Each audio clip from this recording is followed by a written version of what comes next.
Okay, over to you then, Holly. Thank you so much. Thank you everyone for inviting me here today. I'm always grateful for an opportunity to put faces to names and kind of get the message out about parish borrowing. So my name's Holly Morris. I'm the current policy lead on parish borrowing. I've sat within the team since about 2019. I started as an apprentice and I've kind of watched it as it's kind of evolved through COVID. We've had some changes to our process in that time. And it's a small team, and the operation is a bit unusual because it actually sits within a policy team. It kind of came about off the back of the 2003 Local Government Act. So I think the current system's been running roughly as it is since I think 2012. And it's just that's where the responsibility ended up falling. So we're the capital and accounting and finance team that also overlap with sustainability. So we kind of own the operation within that general stewardship and risk management function. So anyone who ever assesses your application, they'll kind of be putting a different hat on and doubling in that operational role. I'm going to pop my video off while I'm sharing just to help me manage the screen. So I hope that's not too off-putting for anyone. But I'm just going to, hopefully everyone can see screens. Please do pop a hand up or pop in the chat if you can't. But yes, parish borrowing at DLUC. I'm going to start with a general overview of the process. And then once we've done that, I'll do a bit of a deep dive. And I don't know what experience people have here with the borrowing process. So forgive me if it's a bit repetitive for those who are familiar, but I will be trying to do a bit of everything. And then I think the Q&A will probably be what's most beneficial to people, where we can kind of unpack in more detail what the process looks like in a real life application. Because obviously we can write as many criteria as we want, but the reality of council's borrowing plans often need a bit more working around. So as a general overview, what is parish and town council borrowing? So as opposed to principal authorities, after the Local Government Act 2003, parishes and town councils were enabled to apply to the Secretary of State for permission to borrow from any lender. So the borrowing process isn't borrowing directly, it's more for a sanction to borrow. So when an application is submitted to DLUC, it's assessed against 7 criteria, which we've established internally. And then based on the evidence provided, the department will decide whether to approve the application or to seek further evidence. That used to say whether to approve or reject, but in my time here, I've not seen a single rejection in 4.5 years. It's very rare. And the rejection would be done based on risk, not necessarily the case that maybe the clerk hadn't quite hit all the categories in one go. So more often than not, we'll look to seek further evidence and work with the council to get their application to standard. But yes, in some circumstances, the application may be rejected.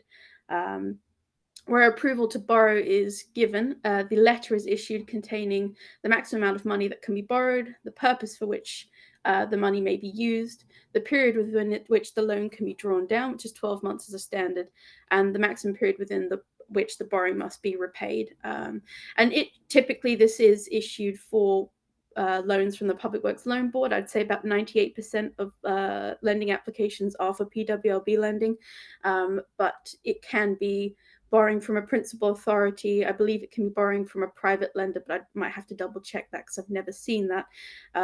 And I know we had, I think, a year where we had a lot of Salix loans requests because there was a zero interest scheme around, I think, converting street lighting to more energy efficient street lighting. So not just PWLB, but predominantly PWLB. Who can apply? Any parish or town council in England. And it should be for capital purposes only. So we've got some examples here. So giving financial assistance or grant, works on land or building, acquisition, and so forth. What it can't be for, so some of these are quite obvious. You can't be using it for speculative investment or investment in money market, shares, day-to-day servicing.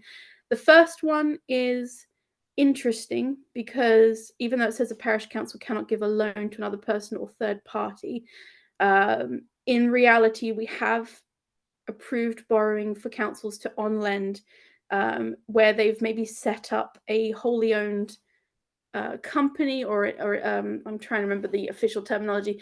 So for instance, if they're looking to rescue the local pub, they might set up an entity to run the pub after they've purchased it as an asset of community value.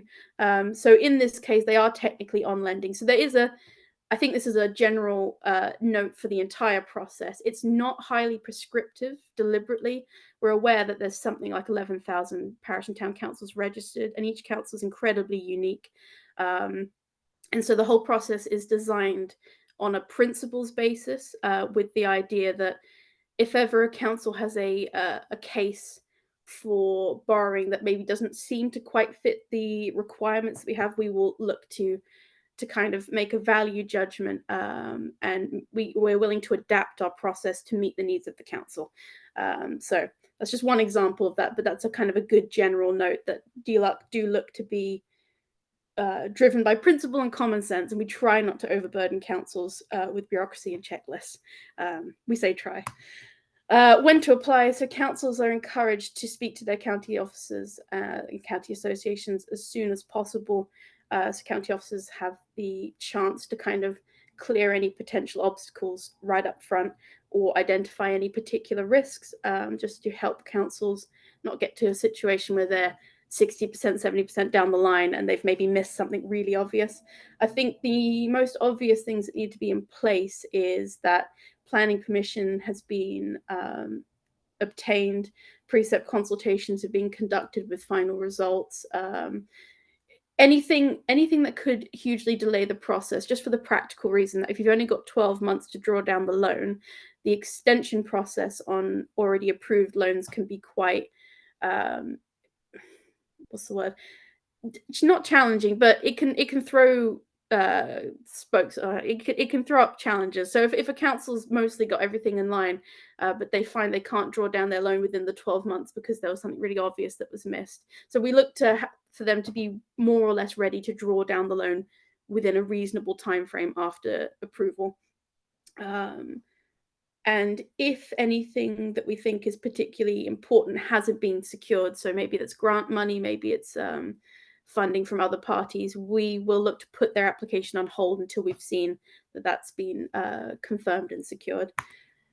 How much can a council borrow? There's been a lot of questions about this in the last 2 years, where we've seen the average value of loan applications increase. There is no hard limit. I think the guidance that was sent around maybe back in 2013 did have a note in it about 500,000 being a bit of a benchmark. So that's not a limitation, but it is more of a threshold where we start to maybe look at it in more detail, where we're potentially going into larger scale, more complex capital projects. And so there's no particular changes in the criteria of the evidence provided. It's more about uh, the weight of evidence that we need to see before we're assured. So we might want to see better risk mitigation exercises, or a longer term forecast on repayments of the loan, all relative to the size of the project in relation to the size of the council and the risks posed. So, and I guess that is to say that our entire assessment is primarily built on affordability. We're not looking to do an audit or an intensive review of the council's own decision. We're just looking to do a sense check on affordability for the most part. So we say that where a council's wishing to borrow more than 500,000, we encourage them to get in contact with us as early as possible. Ideally, they'll have been in touch with county officers first, and they'll come along to any discussion. And typically, this is just to make the process as smooth as possible for anyone. So we'll kind of do a bit of a whistle-stop tour through their plans, and we can just, based off of precedent and experience, kind of identify where they might want to provide further evidence, or might want to be more specific about what we're looking for in what they submit to us, just to remove the amount of back and forth later on in the process. Right, and this is just a general bird's eye view of the kind of stakeholders in the area. I've done this around the PWLB because, again, it's the primary source of borrowing for parish and town councils. So our team looks at upper tier and lower tier. So parish sits within in a bigger process. So obviously Treasury own the PWLB policy area. They have ultimate say over borrowing and access to borrowing, and they can unilaterally change that at any point. And then DLUC would have to kind of shift and adapt our process to any changes they make. So, and then the debt management office operate the lending facility itself. And this is kind of key because Apologies. This is key because sometimes councils will try to draw down the money through us. And where we're quite a small team, we might overlook their email saying we'd like to draw our monies down, and then sometimes that can go to cause issues depending on the timescales they're working to. So it's quite important for us to make sure the councils are aware at the end, when you've got your loan approval letter and your sanction to borrow, that has to go to the debt management office, and they will have to go through their process for drawing down the loan. Typically these days, that's a 5 business day turnaround, I believe. And there's something called the LC1 form on their website that needs filling in, but it's not too onerous. And really, all the DMO will do at that point is a anti-fraud check, and they will ask us to send across our material, just confirming that our copy of the sanction letter confirming the amount of loan approved. But Treasury and DMO don't have any further checks they do. They entirely rely on DLUC's assessment and decision. And so DLUC itself, it's fairly obvious, as I've stated, we run the operational side of the PWLB, checking applications, and our role is primarily one around risk mitigation and kind of forward looking. And the idea that should, in the unlikely event, a council get into financial distress and these decisions were to be audited, it's kind of on DLUC to show that we provided the right level of support and accountability and kind of critical friendship around these decision making. So a linear view of the borrowing process end to end before we kind of dig into the criteria themselves. It's fairly straightforward. So the council comes up with the idea, they contact the local county association representative, who will kind of go end to end through the plan and kind of identify what material needs to be drawn together, what decisions need to be recorded, how they need to be recorded. Then typically, if there is any consultation that needs doing, and to be fair, any application will need some level of consultation done, even if there's no precept increase, that will be conducted and completed. At that point, stage 3, they'll bring everything back to the county officer for final checks, at which point the officers will write through their checklist, do their cover letter, and send it off to DLUC for assessment. Stage 4 DLUC assessment, that at the moment, I think we're projecting 6 to 12 weeks turnaround based on the nature of the project. So when you're getting up to the 12-week mark, that's really because you're going above the £500,000 kind of mark. And that's partly to do with the fact that the approvers are made up of colleagues on the senior level of the team. And they are signed off by DMO to approve in tranches or in buckets how much they can approve. So, for instance, anything over £1 million, I think, needs to be signed off by a deputy director. So that can add to the time, just because desk time is difficult with them, and they're more likely to want to send things back a few times for clarification. But I think we've also had instances where we get something turned around in a week or 2 weeks if it's something fairly straightforward, like fixing a cemetery boundary wall or a new lawnmower, because applications can range from £5,000 to, I think the biggest one we've ever had in one go was 14.5 million. So it's a huge amount of variety that we have to adapt to. That was a very unique case, that one. Stage 5, the DLUC approval meetings, that's what I've just discussed. That's an internal meeting, although some changes I've made in the last year is opening that out to clerks and officers and inviting them to do a Teams call sometimes, because I think email can be a massive slowdown and bottleneck for us. So these days we do try to offer a kind of virtual face-to-face meeting just to clarify any areas of uncertainty. And then stage 6, the loan affordability pack and checks, that's what's conducted by the debt management office. So once you go past stage 5, you've got your approval letter, and all of that is kind of at the council's discretion when they go to the debt management office for drawdown of the loan. And we have 7 criteria, which haven't changed really in the last 10 years or so, although we've done a bit of tinkering around the edges to keep them fit for purpose. And that's resolution to borrow, budget, loan affordability, business case, precept increase if it's applicable, and the resulting consultation if applicable, and the general project consultation. So that's the overview. I'm happy to take any questions if someone has something based off what we've just discussed, or we can go into the in detail. Yeah, David? Oh, you're muted, sorry.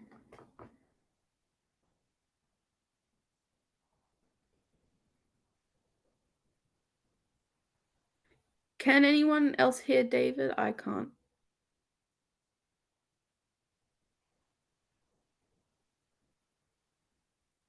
Feel free to pop it in the chat if you're having any technical challenges, and I can answer it there as well. David, you're on mute. I thought I'm okay now. Yes, yeah, we got you. Yeah, sorry, very, very quickly, my question is, what arrangements do you have for risk limitation? Because presumably in most cases of councils, there's no land over which you can take any charge or mortgage. So how do you ensure that the project's managed and the money gets repaid? I see what you mean. So do you mean, do we have kind of set prescriptive Well, criteria? these funds that you're making available are not grants, are they? They're loans. No, they're loans, yes. So there must be a contemplation that they're repaid one day. So how do you manage that? How do you ensure that, well, to take a crude example, if your current set of councillors on the council may have the best of intentions, but they will change and their successors may have different attitudes to managing it. It's a really good question, and it's actually something that we're doing a lot of kind of new thinking about in the last 6 months, because you also have the issue where with a 50-year loan, no one who took out the loan may still be on the council when it comes due. Exactly, So, yeah. it's a big challenge. The way the system's designed, it's still in line with that kind of localism and frontline democracy. So it is very dependent on the council, and we put a lot of trust in the council that they have designed and conducted an appropriate risk mitigation exercise, whatever that looks like. So for some of them, they've hired external consultants who've done it for them. For the smaller councils, they do something in-house. We typically only look at things like reserve balance, assets available, and we want them to have done at least a 5-year forecast of what those repayments look like in the context of their budget. Other than that, so for instance, if a council's taking out a 50-year loan that is potentially twice as much as their annual precept, but they can show that they've got reserves enough to cover them if they struggled to make the payments a few years in a row, and they've raised the cost of the loan through precept increase, which is ring fenced towards that loan. I think, and I'm just trying to run through live in my head a recent example. And yeah, if they've done at least 5-year forecast, but ideally they'll have done a forecast. Or if you do a forecast for the life of the loan, it's not very useful because anything could change. Yeah, I mean, it's a bit of it's not a very clear answer, but we just try to look for that the council has taken steps that we think is proportionate, and they've brought in the right advice between external people that they may have hired, treasury advisors, or even their county officer. Sometimes that's very obvious with a small loan where it's maybe 5 or 10 years, and they can clearly show that they've got that amount coming entirely through precept.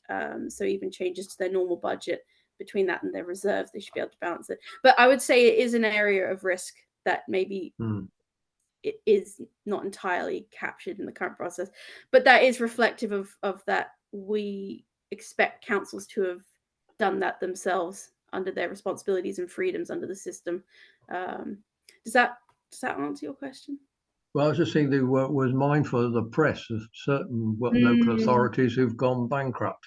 You think, yes. well, what happens to your loan then? Presumably it never gets repaid. Yes, and the PWLB, it's not allowed to lend at a loss, and there's never been a default in its history. So the fact that we're seeing that occur at major authority levels definitely on our minds about what that might mean for the process. We don't have any plans to change it at the moment, but yes, I think I suppose one way we balance that is we do have genuine qualified accountants who do look at the process, and they're the ones who will raise technical questions. So even though it's policy officers doing the majority of this assessment, before it's approved, it has been looked at by a qualified accountant on our team, who will know better than me what technical questions to ask and what good looks like. But yes, it is an area of risk because obviously you can't know what's coming down the pipeline. Typically, parish councils don't tend to take out huge loans, and they don't tend to take out loans for complex reasons. So where major authorities have come into trouble, where they've done potentially investment to generate revenue or kind of more speculative investment. You don't see that behavior at this level, which is partly why it's less of a concern. But yes, no, it's a very good question. We may have Yes, thank you. better answers in the future. Thank you. Thank you. Joanne? Yes, sorry, I've got a dog who's just throwing up in the background, so ignore the noises. Totally fine. Yes, I have a question around the part where you said about parish councils lending on to other people, because that was something I thought we couldn't do. I've got a situation where the village pub became a community asset, and rather than the parish council buying it, was bought by a benefit society, and people in the village invested in it. So that is running the village, and that owns the pub, and it's leased out. Now they've got a situation, because they asked me the question the other week, that they need to try and raise £50,000 to refurbish the pub, because things like the toilets and the kitchens are all getting quite bad. And I'd said we couldn't do that. But going from what you're saying, is that something you think that would be considered then? Obviously, we'd come up with a repayment plan and what have you. Yes, I think we would definitely consider it, and it might benefit from a very early conversation with us, maybe a Teams meeting. I would need to check back in with our legal team what the exact wording is, but my understanding is there are circumstances where on-lending fits within our definition of capital expenditure, and I can think of precedents where we have allowed it. I don't know if it hinges based on what the exact relationship is between the council and the so how do I go about arranging a Teams meeting then? Who do I contact? You would contact myself, but on the shared inbox. So it'll either be me or one of my colleagues picks out. Let me just pop the shared inbox in the chat for you. .gov. Okay. Yeah, there you go. So it's parish borrowing. Okay, brilliant. Okay. But yeah, very happy to look into that in more detail. It can get a bit there's a lot in this area that isn't written in black and white, so it can be a bit difficult to navigate. Yes, but I understand that. Yeah. But yeah, no, brilliant. Thank you very much. No, my pleasure. Were there any other questions? I don't think so. If not, I shall move on. Very happy. Holly, sorry, can I just ask, are we allowed to share that email with any clerks that want more advice? Is that okay? Oh, yes. Thank you.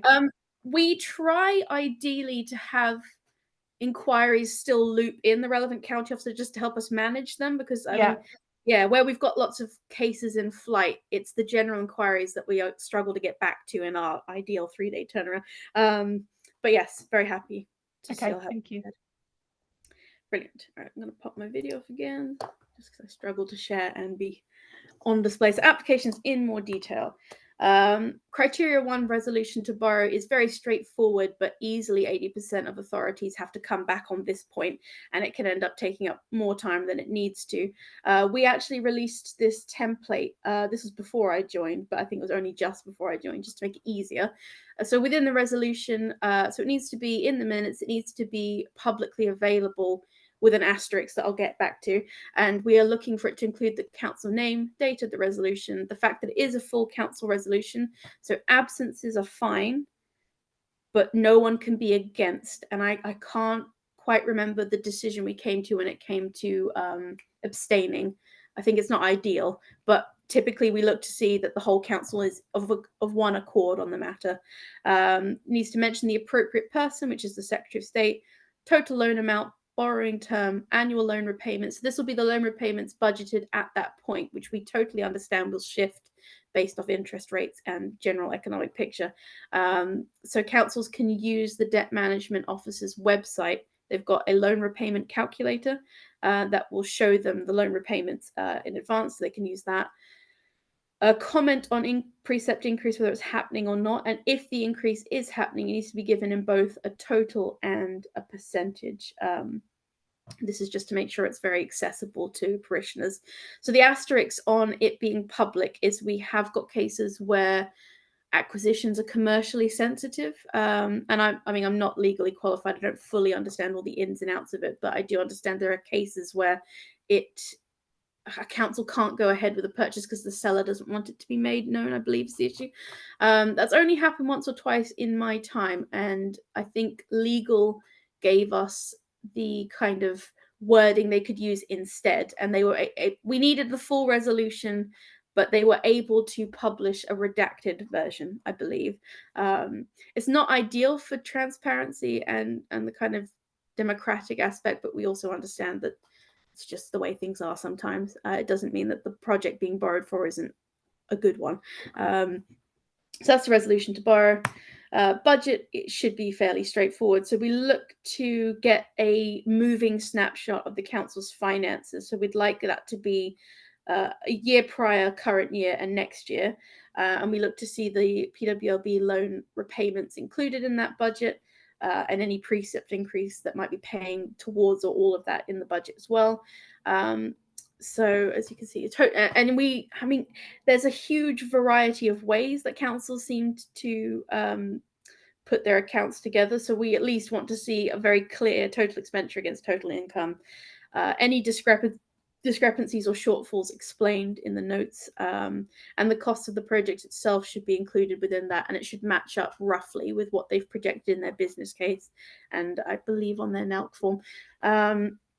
So that should be fairly straightforward. But I need to update this because we are in the process of updating the checklist currently to make it clearer. And within that, we do want to see maybe a separate forecast sheet for large long-term loans. So again, if they're taking out 1.5 million over 50 years, we would like more than the 3-year snapshot that's only showing the next year. So if they did like a 5-year, it can be simplified.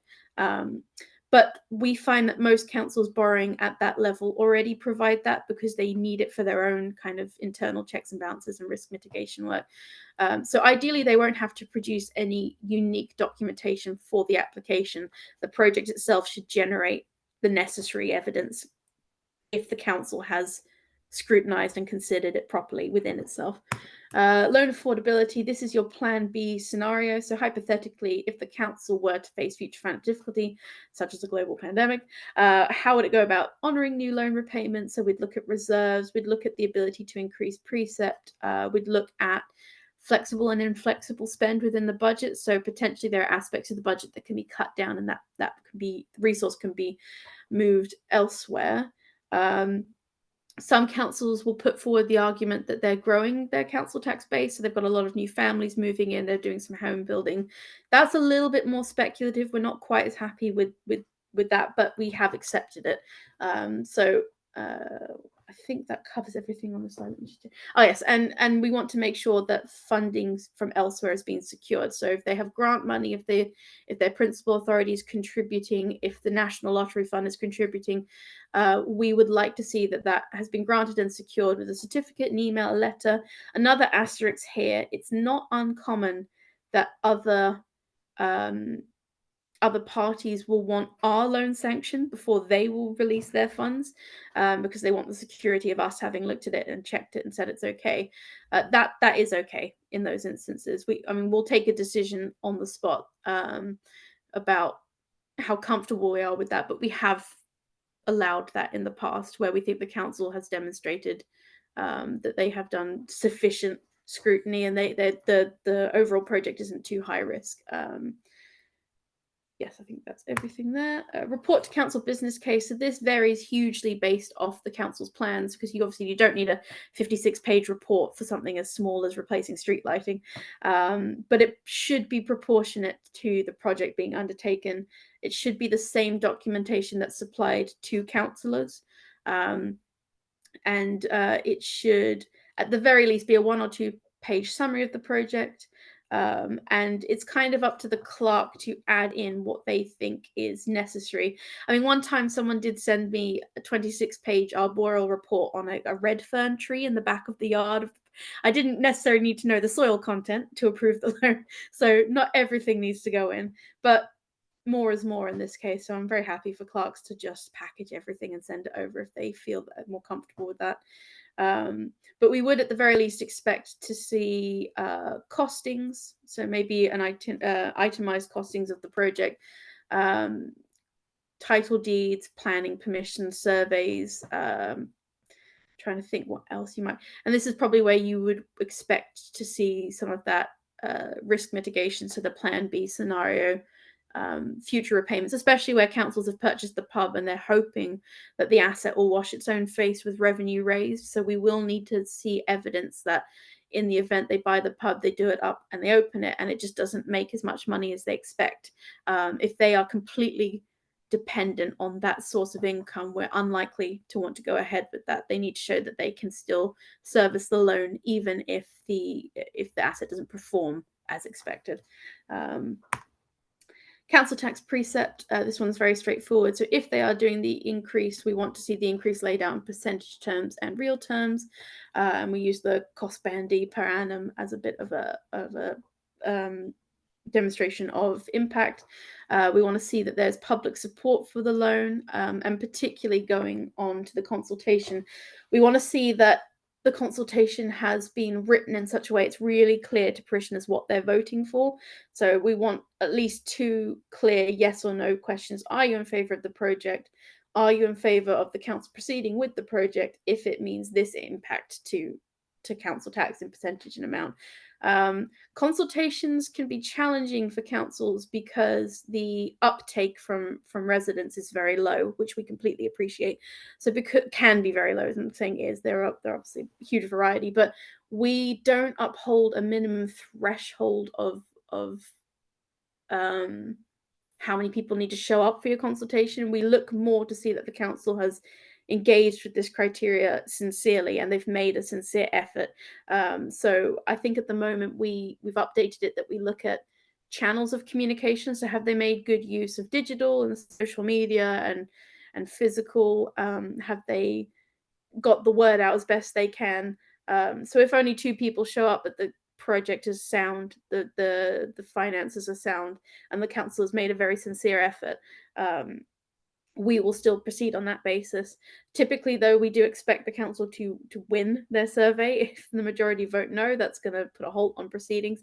We've had maybe one unusual case where a council lost by 1 vote, but there was an issue with an ex-councillor, and it was a very small town and not a very sizable loan. And there was a bit of a personal issue that had kind of gone on there where they'd raised a group of supporters up against the project for potentially personal means. I believe in that instance we allowed the loan to go forward because the department have the discretion to overrule its own criteria if the case can be made. Obviously, we just need to make sure our decisions are really clearly recorded for audit purposes. But that's again just to say that we try to be very adaptable to the realities and circumstances that councils approach us in. And then the general project consultation. So if the precept is being increased and that's going ahead, this is less important because we'll focus more on that. If there is no precept increase, all of the weight of that criteria falls on this one. And again, we just look to see that the council has used the resources available to it and made a sincere effort to give residents a clear idea of what's going ahead, what the impact might be.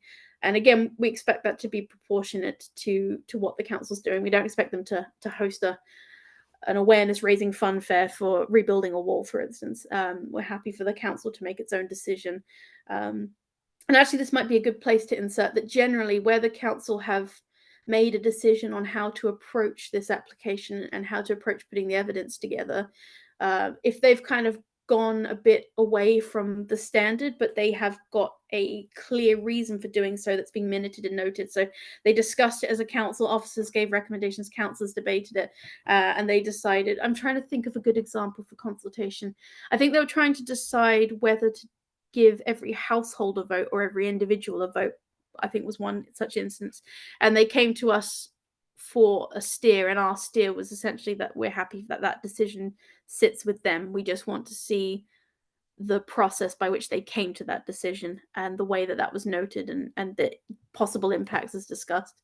So yes, I think that is all the criteria, and I believe the Q&A section is probably going to be the most useful today. Before we move to general Q&A, because I know that Janine's going to stop the recording. Are there any questions just on the criteria that people are happy asking on the recording? I'm happy to go back over that if I've missed anything. Yep, Elizabeth? Quick question. At the beginning, you said that the full council had to vote in favour. Sorry, minus any absentees. So if they're on holiday or they're sick. I appreciate that, but normally, as long as there is a majority, it's considered a council has voted in favour. Are you saying that it's got to be a majority, or that it's got to be every single councillor that is present voting yes? The wording in the guidance implies it should be unanimous, so there shouldn't be any against. That being said, I can't recall a time where we've had an against. So I think if we did have it come to us where there was maybe one against, we would, in any case, we'd just check with legal what the expectations are on us in the guidance. So again, if there's a strong case, because I'm fully aware that there can be all sorts of reasons that one person might throw a very good project out of line. So yes, we expect to see full council, but as with all things, it's quite a flexible process as long as the principles are upheld. Yeah. So what you're really saying is if it's a sort of 60-40, you'll probably say no, because it's obviously more than one rogue person being against it. Yeah. That's an excellent way of summarizing. Yes, if it was very contentious and clearly contentious, we'd probably say no. Yeah. But if it's just a little bit, yeah. Okay, fair enough. Thanks very much. Thank you. Debbie? Sorry, yes, I was just going to follow on from what Elizabeth had, the same sort of question. So really, are we saying that we need to do like a recorded vote then on that resolution? So it's in the minutes and it clearly states that all the councillors did vote yes? Yes, yeah, it needs to be minuted and published in the council's minutes. Okay. Apart from the circumstance I mentioned before, there could be commercial sensitivities that need a different approach. But yeah, Okay. as a standard, yeah. Lovely, thanks. No, thank you. Brilliant. If there are no questions on that section of slide, I'm happy to go to general Q&A if Ginny wants to stop the recording so people